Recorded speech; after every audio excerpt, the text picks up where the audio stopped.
The diner that kept a secret. Keanu Reeves had always believed in kindness. To him, wealth and fame meant nothing if they didn't help others. Despite being a world-renowned actor, he never let success cloud his values. He still rode the subway, tipped generously, and spoke kindly to strangers.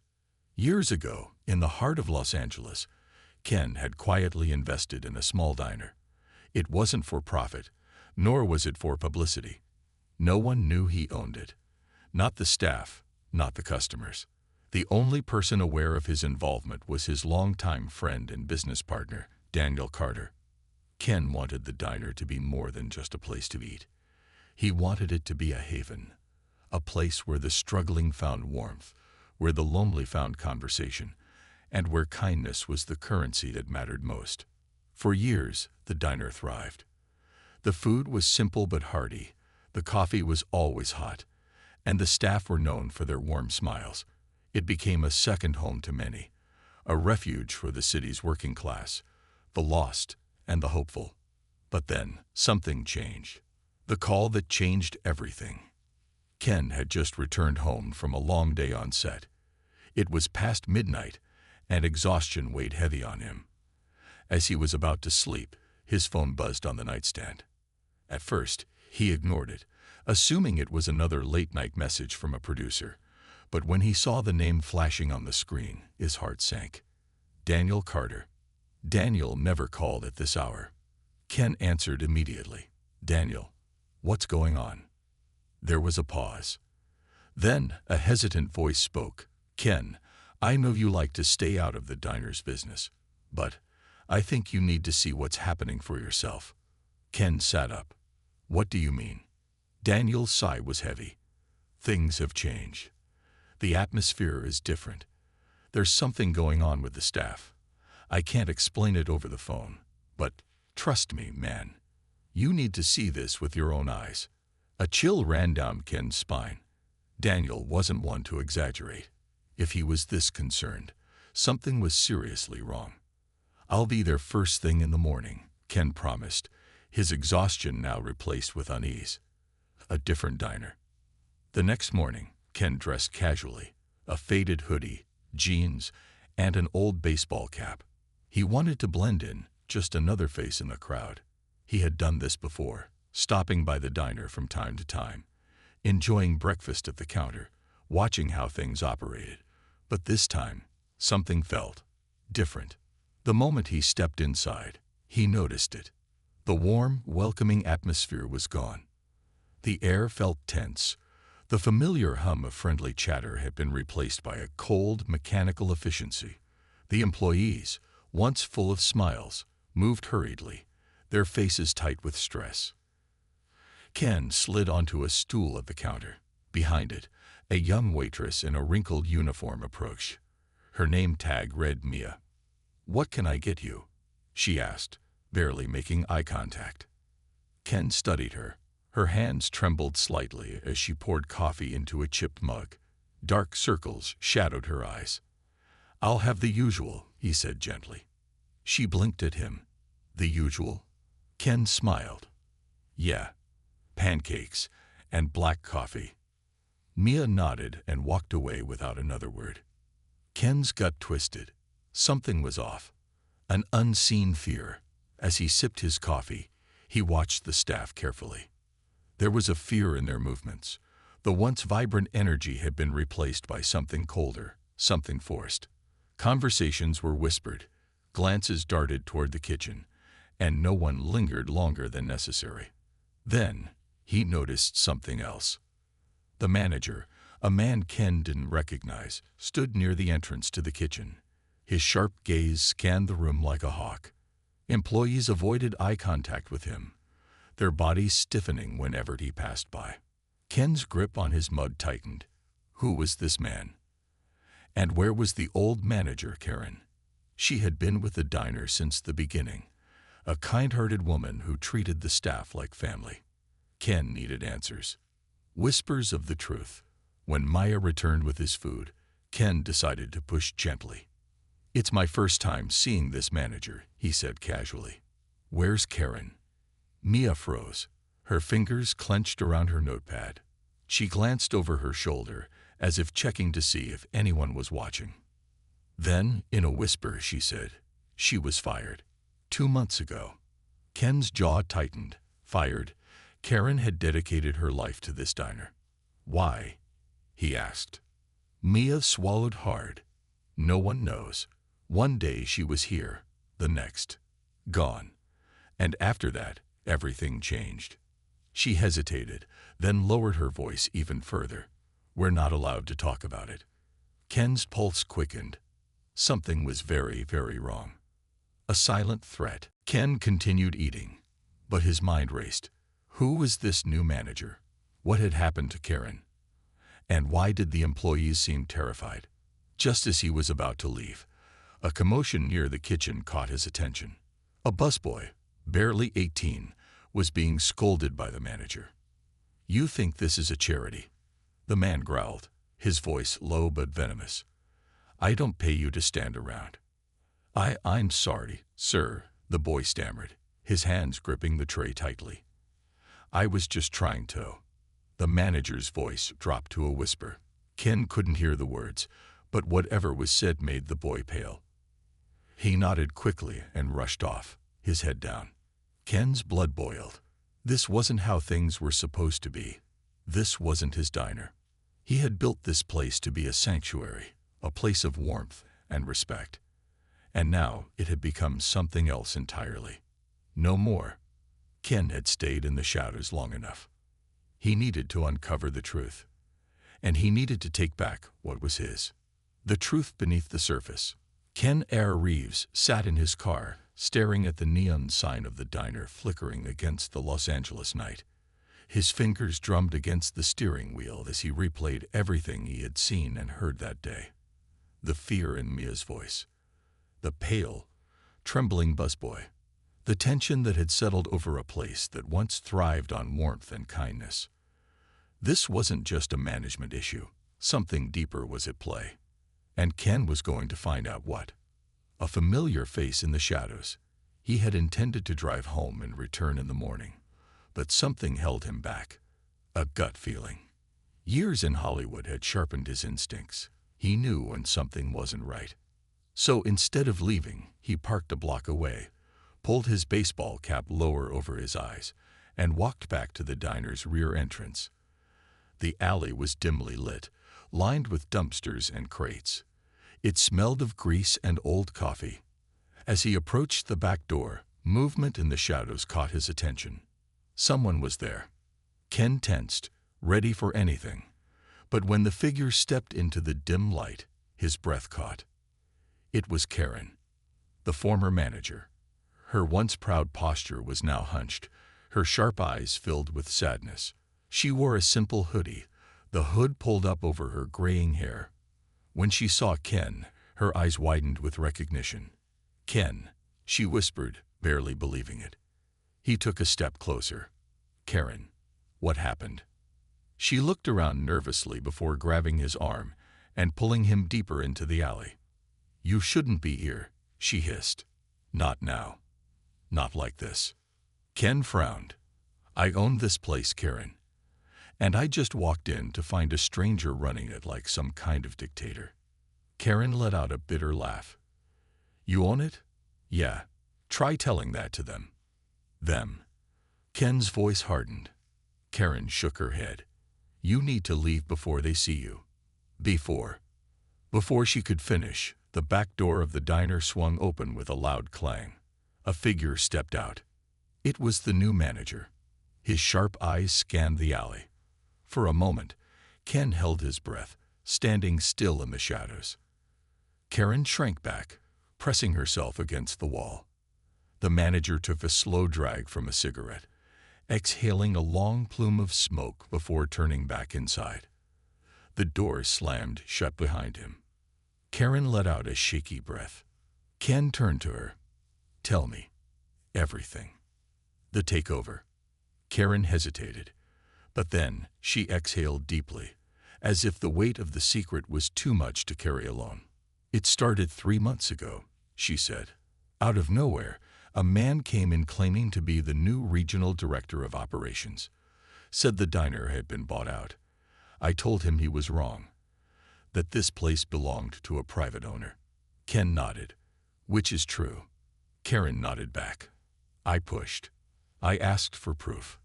But then, things started happening. Ken's jaw clenched. What things? Her eyes darkened. The first week, our suppliers changed. The food quality dropped.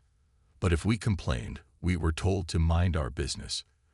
The second week, our paychecks came late. A few of us went to ask about it. And suddenly, those who asked too many questions started getting fired. Ken felt his stomach twist. This was worse than he thought. I kept pushing back, Karen continued, because I knew something was off. Then one night, I was closing up when two guys showed up. Guys I'd never seen before. They told me my services were no longer needed. No explanation. No warning. Just a final paycheck and an order to leave. Ken's fists clenched at his sides.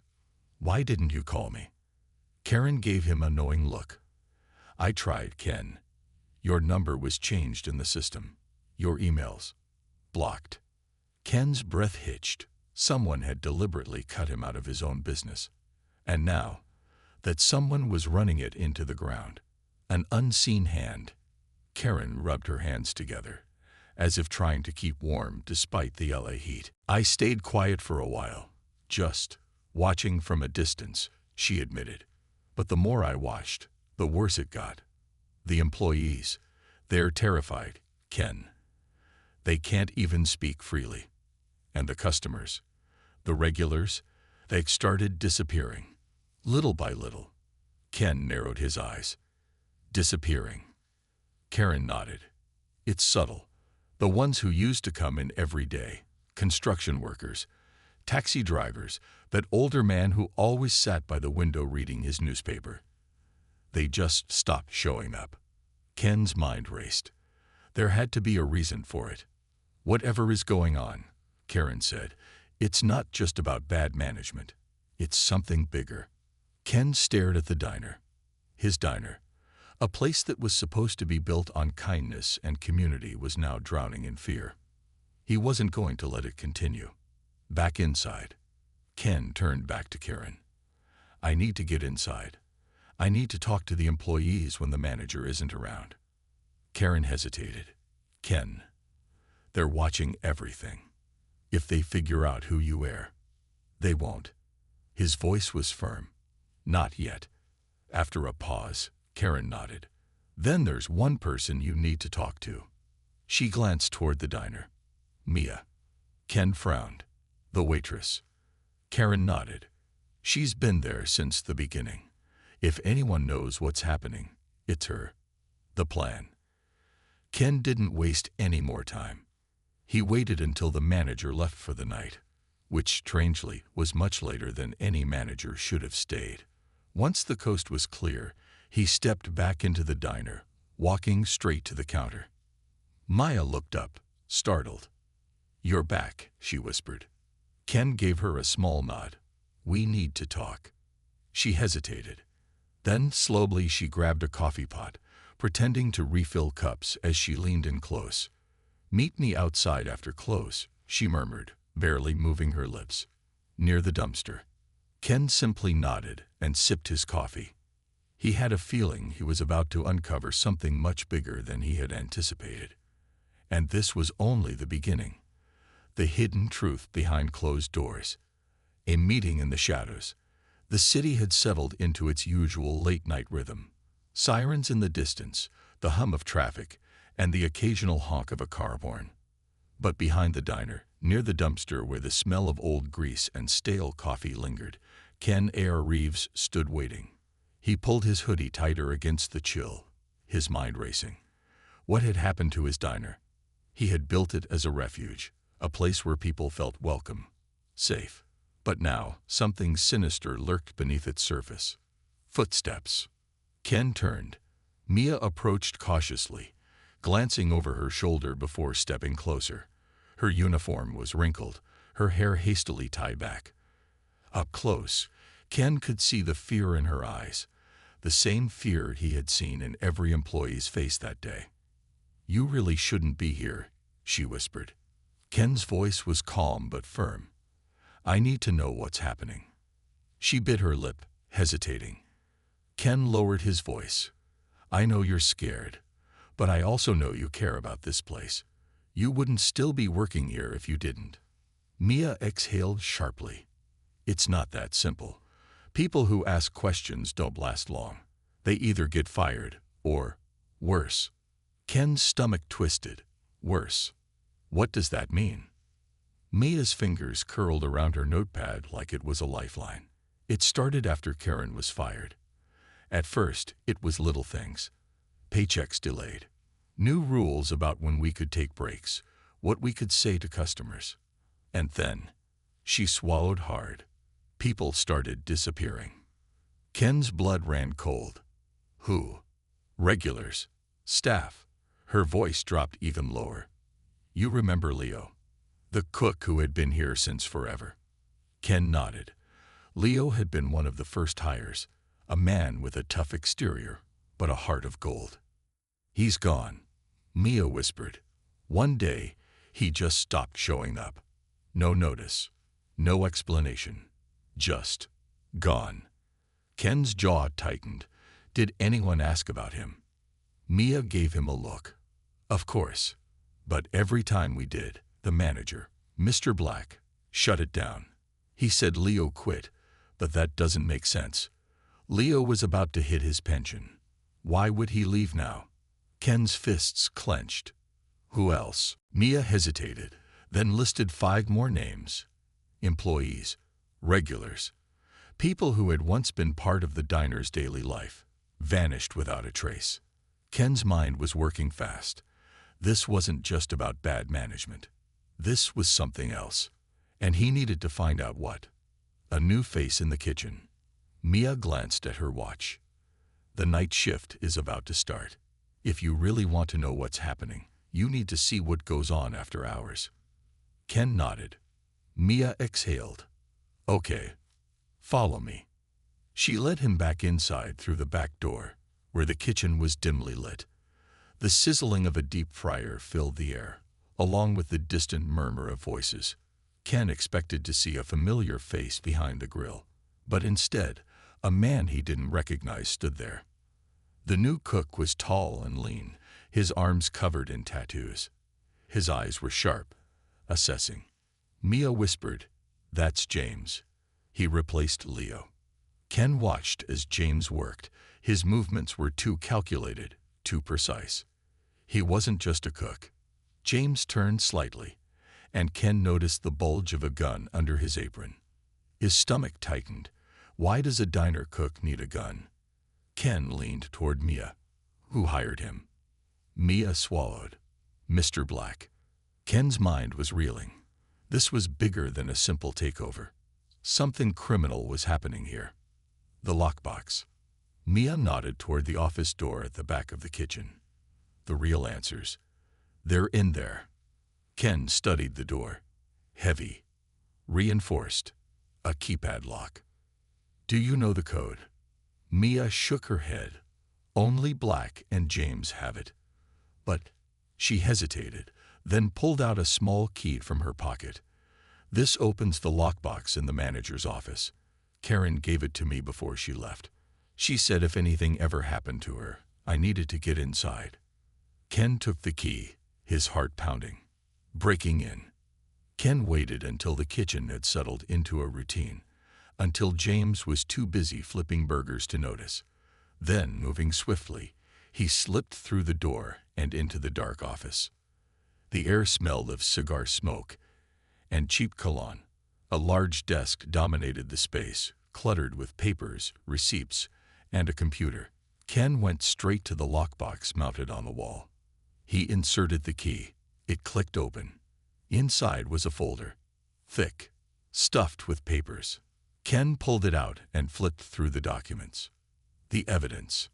Bank statements. Unmarked transactions moving thousands of dollars at a time. Contracts. Deals signed under a different name.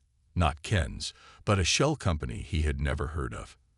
Employee files, with red stamps across them. TERMINATED. Ken's hands tightened around the papers. This was proof. Someone had stolen control of his diner and was using it as a front for something illegal. Then, at the very bottom of the stack, he found something that made his blood run cold. A list of names. And next to each name was a status. Leo Garcia, handled. Karen Matthews, pending. Maya Thompson, observed. New guy, unknown, identified. Ken's stomach twisted. The last name, new guy, was him, caught in the act. Before Ken could react, the door slammed open. James stood there, gun drawn. Well, he drawled, stepping inside. Didn't anyone ever tell you curiosity kills the cat? Ken slowly raised his hands, his mind racing. James smirked. You shouldn't have come back. Ken took a deep breath. He had faced threats before, on movie sets, in real life. But this was different. This was his diner. And he wasn't going down without a fight. The fight for the truth. A gunpoint standoff. Keanu Reeves stood frozen in the dimly lit office, his hands raised in the air.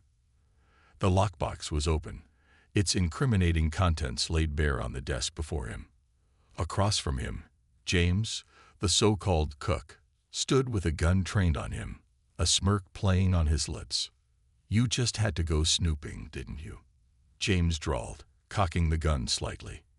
You know, you almost made it out of here unnoticed. Ken stayed calm, his years of experience reading people kicking in. James was confident, but that confidence could be turned against him. Ken slowly lowered his hands. You don't have to do this, he said evenly. James chuckled. That's where you're wrong. Ken's eyes flicked around the office, searching for options. A paperweight on the desk, a coffee mug half filled with old coffee, a fire extinguisher mounted on the wall. The key to survival was timing. James took a step forward, his grip on the gun steady. Now, I don't know who you are, but Mr. Black is going to want to have a little chat with you. Ken smirked. I'd love to meet him. James narrowed his eyes. You don't sound scared. Ken took a small step forward. Should I be? James' finger tightened on the trigger. Now. Ken moved in a blur. He grabbed the coffee mug and hurled it at James' face. A hot, stale liquid splashed into his eyes. James stumbled back with a curse, momentarily blinded. Ken lunged. He grabbed James' wrist, twisting it hard. The gun clattered to the floor. Without hesitation, Ken drove a knee into James' gut, then landed a precise elbow strike to his jaw. James hit the floor hard. Ken didn't wait. He grabbed the gun, flipped the safety on, and shoved it into the back of his waistband. Then he grabbed the file from the lockbox and stuffed it into his hoodie. James groaned, rolling onto his side, his lip bleeding. You're gonna regret this, he spat. Ken crouched next to him. Maybe, he said, but you won't be conscious to see it. With that, he delivered one last knockout punch. James went limp. Escaping the office, Ken stepped out of the office, scanning the kitchen. The night shift was still running. Line cooks working, the dishwasher humming in the background. No one had heard the fight. Good. Ken moved quickly through the kitchen, but as he neared the back door, Mia appeared. Her eyes widened. What happened? Ken grabbed her arm. No time to explain. I need to get out of here. She hesitated but nodded. Come with me. Mia led him through a side exit near the storeroom. As they stepped outside, the cool night air hit Ken like a wave of relief. But the relief was short-lived. Two black SUVs were parked across the street. Men in dark suits leaned against the vehicles, smoking. They were waiting. A dangerous pursuit. Mia pulled Ken behind a dumpster. They've been coming by every night, she whispered. Watching. Waiting. Ken's mind raced. Who were they? And how much did they know? He needed to get away without being seen. "Where's your car?" Maya asked. "2 blocks down." Mia chewed her lip. "We can't go out the front. They'll see you." Ken nodded. He had no choice but to take a longer, riskier route. He glanced back at the SUVs. The men weren't looking directly at the diner. Not yet. "Stay here," he told Mia. "You'll be safer if they don't see us together." "But," Ken gave her a reassuring nod, "I'll come back for you." Then, without another word, he slipped into the shadows. A high-stakes getaway. Ken moved fast, sticking to the alleyways. He kept his head down, blending into the darkness. But as he rounded a corner, a black car screeched to a stop in front of him. The back door swung open. Before Ken could react, 2 men stepped out. Going somewhere. One of them asked. Ken's hands clenched into fists. He recognized the man's voice. Mr. Black, the face of corruption. Mr. Black was tall, well-dressed, and carried himself like a businessman. His suit was pressed, his hair slicked back, but his eyes were pure cold steel. Ken had dealt with men like him before. Powerful, calculated, dangerous. "Mr. Reeves," Black said smoothly. "I was wondering when we'd finally meet."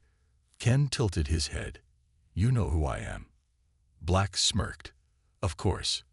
You think I'd take over a business without knowing who owned it?" Ken kept his expression neutral. "Then you also know I'm not going to let this slide." Black chuckled. "Let's take a ride. Have a chat." Ken glanced at the other man. Black's enforcer, no doubt. Armed. He had 2 choices. Fight now. High risk. Low odds. Go with them and gather information. Ken made his decision. The ride to nowhere. Ken slid into the back seat. Black got in beside him. The enforcer took the front seat. The car pulled away from the diner, gliding through the city streets. Black folded his hands. "You've been quite the nuisance." Ken remained silent. Black continued. "You had a good thing going, Reeves. A cozy little diner, a perfect front. But you didn't use it properly. You left it wide open for someone like me to improve upon it." Ken's jaw tightened.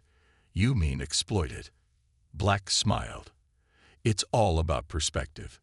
Ken leaned back. "And what exactly are you doing?" "Money laundering. Illegal gambling. Human trafficking." Black's smile widened. Now, asking questions can be dangerous." Ken met his gaze. "You think I'm afraid of danger?" Black studied him for a moment. Then he laughed. "I suppose not." Ken felt the car changing direction. He glanced out the window. They weren't heading toward the city. They were going somewhere isolated. Ken's pulse remained steady. They were planning to get rid of him. Fine. Let them try. The trap springs shut. Ken shifted slightly, feeling the weight of the stolen gun against his lower back. Black was powerful, but he had underestimated one thing. Ken wasn't just an actor. He was a fighter, a survivor.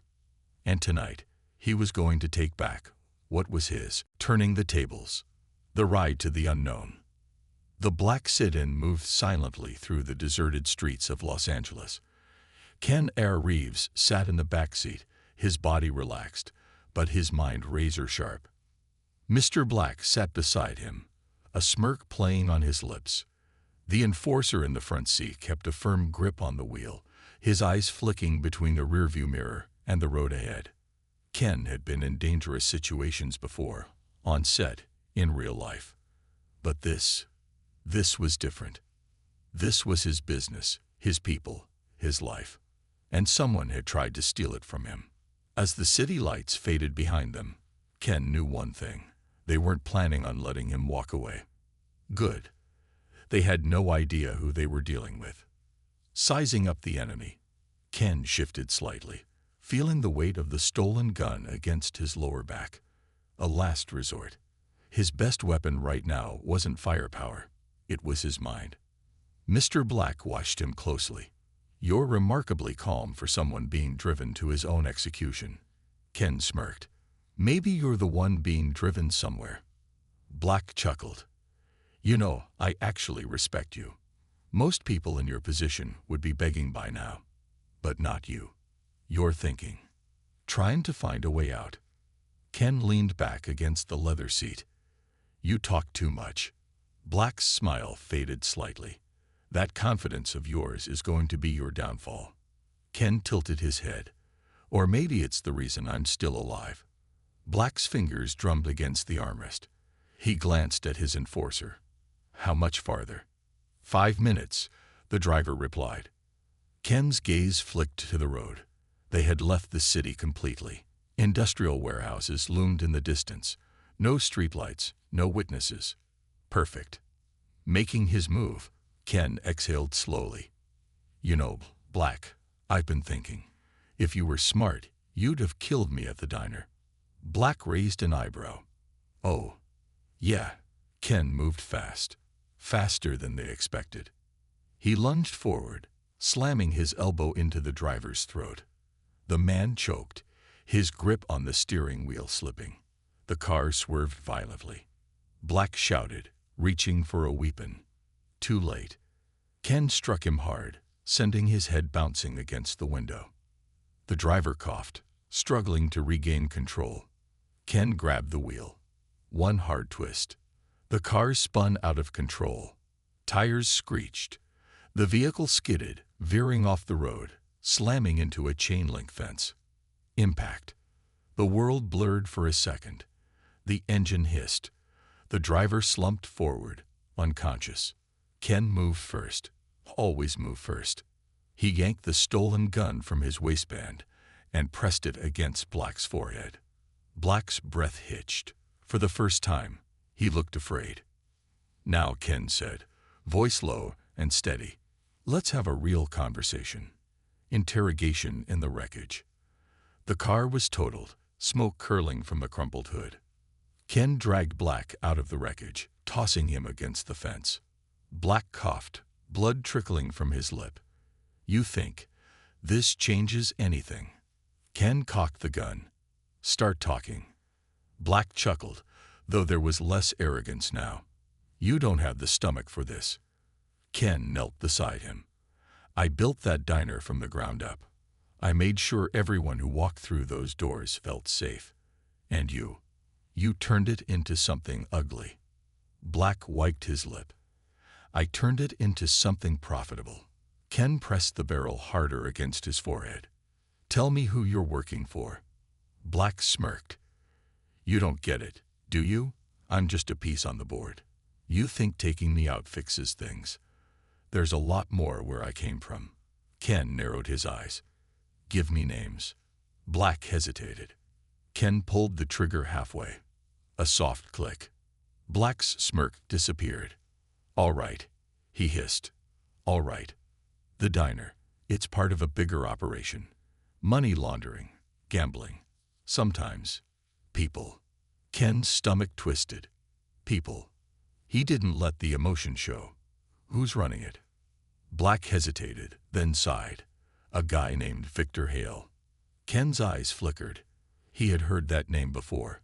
A businessman, supposedly legit.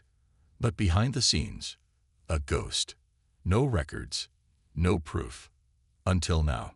Ken nodded slowly. Where do I find him? Black exhaled. He runs everything from an underground club.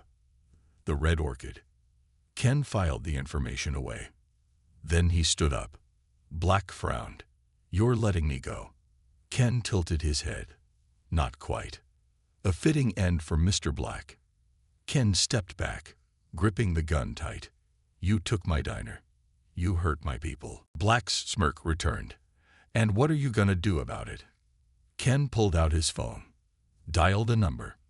911. What's your emergency? Ken kept his eyes on Black. Yeah, I just saw a car crash near the old industrial district. One of the guys inside. He's got a list of criminal activities that might interest you. Black's eyes widened. Ken smiled. Might want to send a few units. Maybe the feds. He hung up and pocketed his phone. Black seethed. You. Ken turned away. Enjoy prison. Then, without another word, he walked into the night, disappearing before the flashing red and blue lights arrived. The war wasn't over. Ken had won this battle. But now he had a bigger fight ahead. Victor Hale, the Red Orchid, the people who had turned his diner into something evil. Ken wasn't just going to take back what was his. He was going to burn their whole empire to the ground. Into the heart of darkness. The Red Orchid. Keanu Reeves had been a part of the Hollywood scene long enough to know that appearances could be deceiving. The glamour, the shiny facades of movie premieres and red carpets, it was all an illusion. Beneath that glitzy surface lay corruption, greed, and sometimes pure evil. But he had never imagined that something as simple, as heartfelt, as his diner could be the center of something far darker, far more dangerous. The Red Orchid was the next step in this twisted game, and he was determined to take it down. Ken stood outside the sleek, modern building that housed the Red Orchid. From the outside, it looked like any upscale nightclub or high-end lounge, a perfect facade for what lurked inside. Neon lights bathed the entrance in a soft pink glow, casting a dreamlike hue over the sleek doorman and the glossy black cars that lined the street. But Ken knew better. This place was a hub for human trafficking, underground gambling, and money laundering. It was everything he hated wrapped in an attractive package. Tonight, he was going to bring it down. Getting inside, Ken slipped into the crowd, blending in with the patrons who stood in line, waiting for entry. His appearance, jeans, leather jacket, baseball cap, was unassuming, and the most anyone would notice about him was that he wasn't part of the flashy crowd entering the club. He kept his face hidden in the shadows, a move that would serve him well tonight. He'd done his homework. The Red Orchid was exclusive, and its bouncers were trained to spot anyone who didn't belong. Ken had been preparing for this moment for weeks, gathering intel, buying his way into the underground gambling circles. He had paid off a few contacts to get on the guest list, but he still had one final obstacle: the bouncer at the door. The large, heavily muscled man gave Ken a once-over, eyes scanning him for signs of danger, for clues that he might not be who he appeared to be. Ken maintained eye contact, offering nothing more than a casual smile. "You on the list?" The bouncer's voice was a low growl. Ken nodded, handing over the slip of paper that would get him in. The bouncer checked it, then waved him through. For the first time in weeks, Ken allowed himself to relax, but only for a moment. He was in. The hidden truth. Inside, the Red Orchid was everything it seemed from the outside. Glossy, expensive, and sleek. But as Ken stepped deeper into the club, the warmth of the place disappeared, replaced with an air of calculated greed. Tables filled with high-stakes gamblers, wealthy patrons surrounded by beautiful women who didn't smile as much as they should. Everything felt transactional, like the lives of those within this place were up for sale. Ken knew this was where the mastermind, Victor Hale, lurked, and he would do whatever it took to bring him down. Ken made his way to the back of the club, taking a moment to scan the room for anything unusual. He wasn't here to make a scene. He was here to gather information. He knew that the deeper he went, the more dangerous things would become. As he passed a private lounge area, a woman in a black dress caught his eye. Her presence was magnetic, but it wasn't just her beauty that made her stand out. It was the way she was watching him, almost as though she had been expecting him. Ken's instincts flared. She knew. He stopped, casually leaning against the wall, watching her. She raised an eyebrow, a small smirk tugging at her lips, and then she slowly stood up, walking toward him. "You're not one of the regulars," she said coolly. Ken kept his face neutral. "Just passing through. Thought I'd try my luck." The woman smiled, a smile that didn't quite reach her eyes. "You'll need more than luck here. This isn't a place for amateurs." Ken held her gaze, unwilling to back down. "I'm not an amateur." Her smile widened. "No, I don't think you are. But then, maybe you're just here for a little fun. Or maybe you're looking for something else." She stepped closer, her voice dropping to a whisper. "Maybe you're looking for Victor Hale." Ken's heart skipped a beat. He hadn't expected it to be this easy. But then again, nothing in this place was easy. "You know him?" Ken asked, his voice low and steady. "I know all the players," she replied, her smile fading. "You want to find Hale. You need to follow the money. And there's only one place in this club where the money really flows." Ken's eyes narrowed. "Where?" She glanced around, checking for anyone watching. When she was sure no one was paying attention, she leaned in close. "The back room. The VIP section. Only those with Hale's permission get in there. But it's not just for the high rollers. It's where he keeps the real power." Ken nodded. This was his chance. Infiltrating the VIP room. Ken knew getting into the back room would be risky. He needed to act quickly. And he needed to get Hale's attention without revealing himself as a threat just yet. He followed the woman's advice and made his way to the VIP section, where the bouncer immediately sized him up. "Not your crowd, buddy," the bouncer said gruffly. Ken smiled, offering the man a few $100 bills. "Just a friendly game," he said, slipping the money into the man's hand. "A little luck wouldn't hurt, right?" The bouncer eyed the cash and then nodded, stepping aside. Ken made his way into the inner sanctum of the Red Orchid, where the room became darker, quieter. The atmosphere was thick with power, but more than that, it was laden with secrets. Ken moved deeper, eyes scanning the room for anything useful. He spotted several high-level criminals, some who'd been in the news for various scandals, others whose names Ken had never heard before.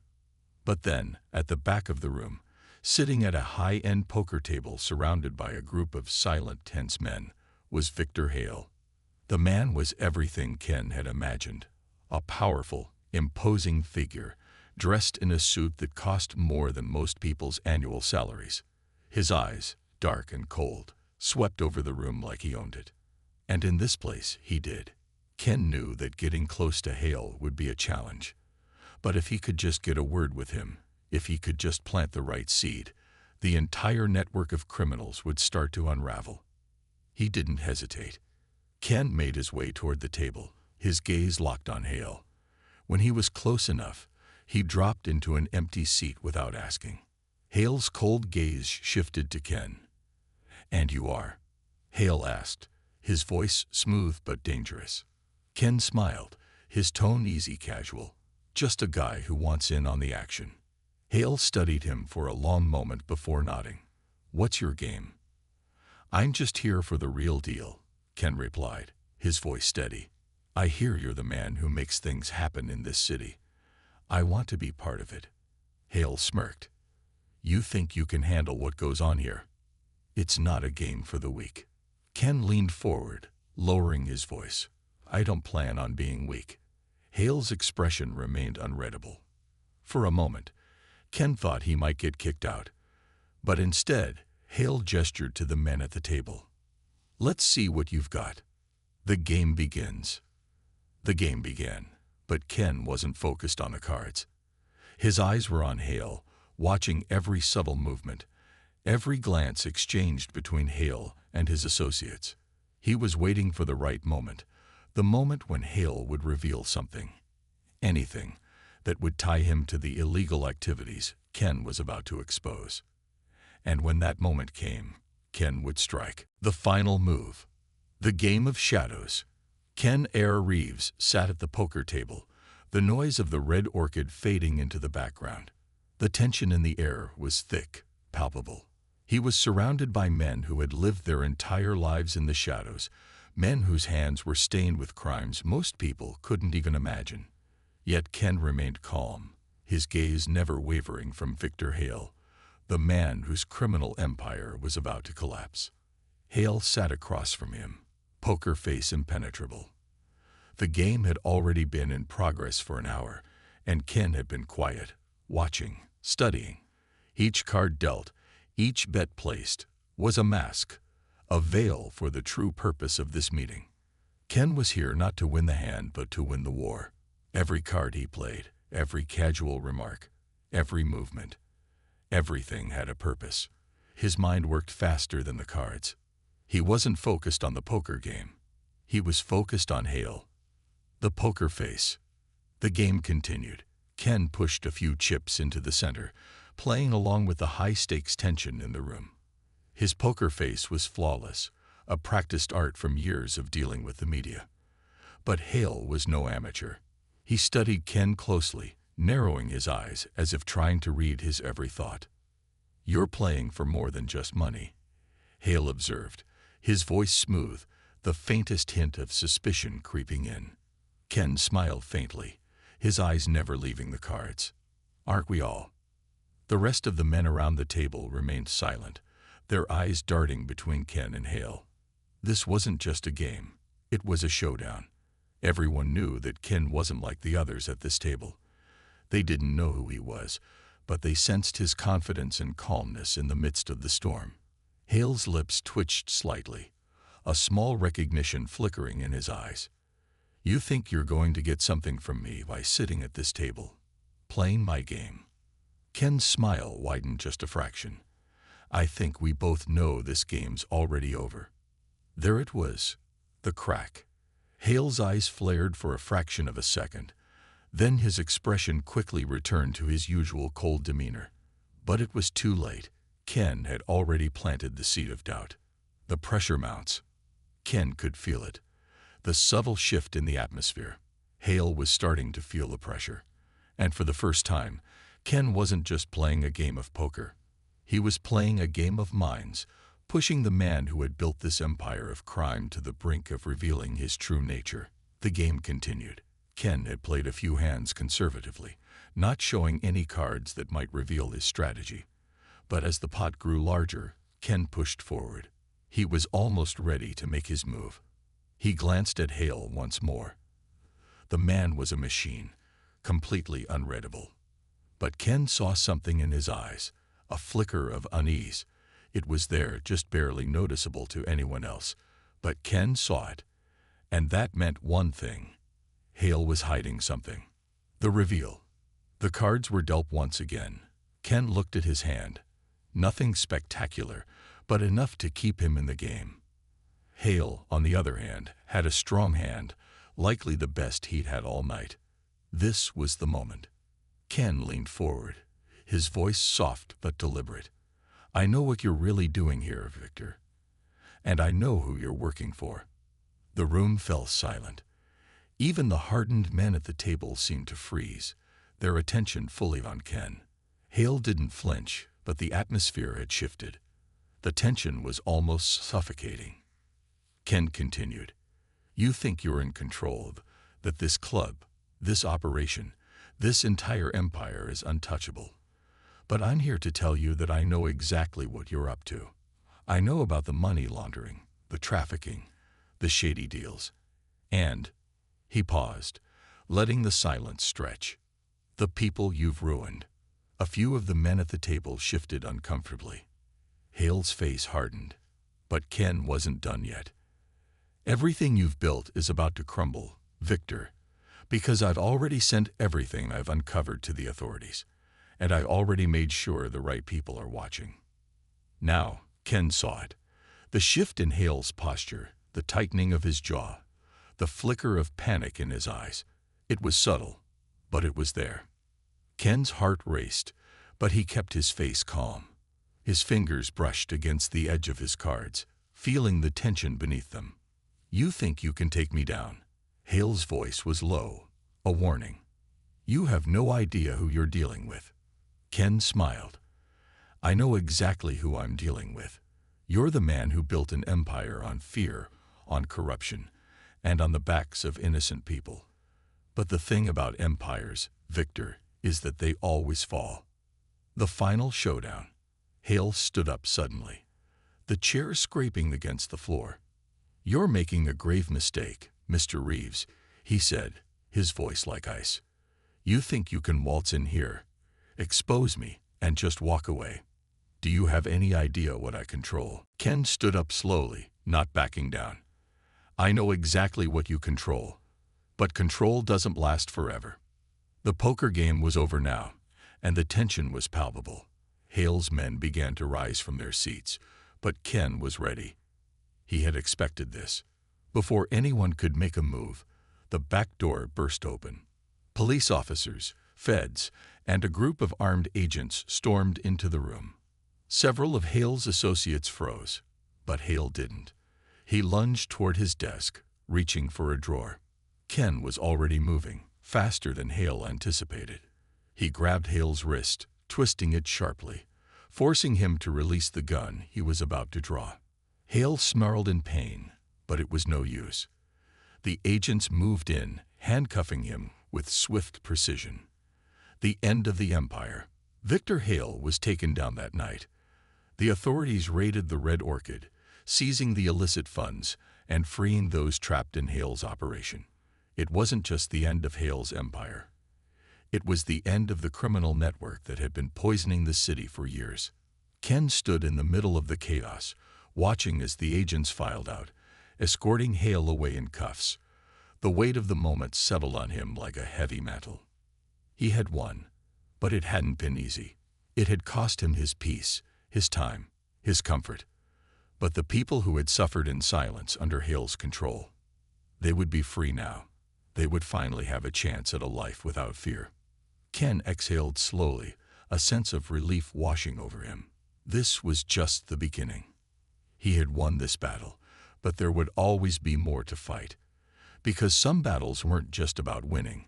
They were about standing up when it seemed impossible, about holding onto what was right even when the world around you was crumbling. And as Ken stepped outside into the cool night, he knew that the real victory had just begun.